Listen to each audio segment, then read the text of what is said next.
Hey everybody, Peter Zeihan here coming to you from Colorado, and today we're going to talk about another way that China might die, and some other things.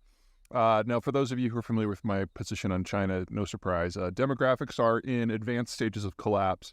We're looking at the final decade of any economic model that humans have ever invented being able to work in a system where they're simply running out of people. That's before you consider that China is the country most dependent upon the U.S. Navy to keep the sea lanes open. And is completely dependent upon imported raw materials from a world away and markets for their products that are also a world away. So there's nothing about this that is stable. But I'm talking about a much sharper, shorter end. I have never been shy about my respect for the U.S. Navy and its ability to shut down and destroy the Chinese system in a very short period of time, measured in days to weeks, simply because the Chinese don't have reach or range. There are other countries that fall into that general category. Japan has a blue water fleet with more range than China, allowing the Japanese to shut down the Chinese system without getting anywhere close to them. India sits astride all of the trade lanes between Europe and Asia and the Persian Gulf and Asia, so they can easily shut off the energy connection. And with the new security deal between the Americans, the Brits, and the Australians now have mid-range cruise missiles air-launched that can shut down the Strait of Malacca. So the Australians can do it too. But things have changed now so that even a small group of Marines out of the United States can do it. Now, the Marines are some terrifying folks. You definitely don't want them to be on the other side. But one of the things I love about them is because they don't have their own independent research budget to develop ships or tanks or planes or whatever that, they tend to use hand-me-downs from the other services, and then they innovate and do a little bit of a redesign and repurposing and find fundamentally new ways to use the technology. And basically, what seems to have happened in Washington is some high up in the military said, we've seen what the Marines can do with a rifle or a tank or a ship. Let's see what they can do with a Tomahawk missile.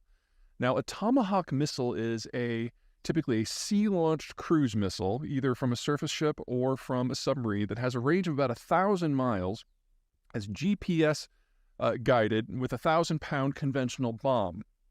They made their first big splashy debut in the wars in Iraq in the early part of, no, not the early part of it, but in the 1990s, sorry, lost a decade there, and have proven to be a reliable tool ever since, because, you put them on a ship goes wherever it wants to, and then it has a 1,000-mile range. And then it hits within a couple of meters of what it's aiming at. It's just phenomenal accuracy. Well, the Marines have figured out how to put it on a truck. And the first battery, it's a truck that carries 4 of these things, was commissioned just in the last week. And it typically is followed by a quad of additional trucks that have 4 each. So basically, batteries of 4, 20 missiles total per unit. So now, all the Marines have to do is get dropped off somewhere with some roads, and they've got 20 Tomahawks they can use to attack whatever they want, anywhere. On sea, on land, whatever. It is arguably the single most important military evolution that I have seen in the U.S. military in the last 40 years. I mean, super tankers are cool, don't get me wrong. The new F-35 is an impressive piece of hardware, but allowing a few dozen dudes to have 5 trucks and shut down an international waterway or hit hardened facilities hundreds of miles away, that is a fundamentally new piece of versatility in the American military arsenal. And it is, of course, like everyone in the Marines will tell you, whenever we come up with a good idea, the Army steals it and produces it at scale. And the Army has already started doing that.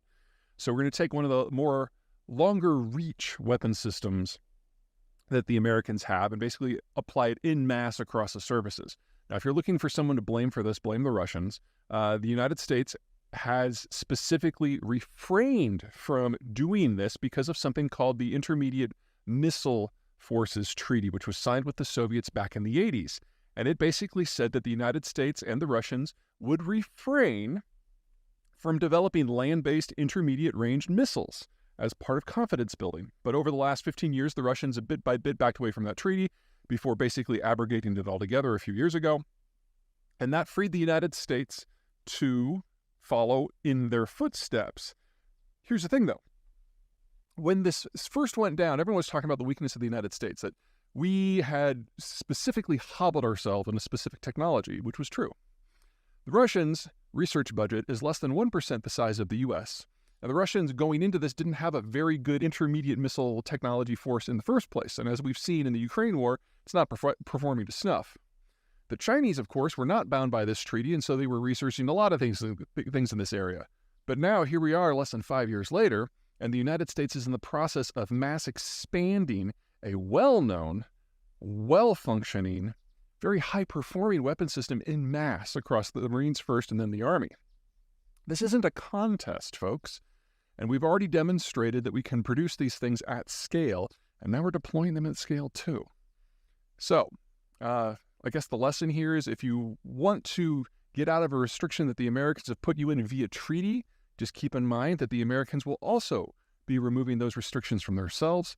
They have a larger military, they've got more money, they've got more technology, and ultimately they can research and implement solutions a lot faster than anyone else.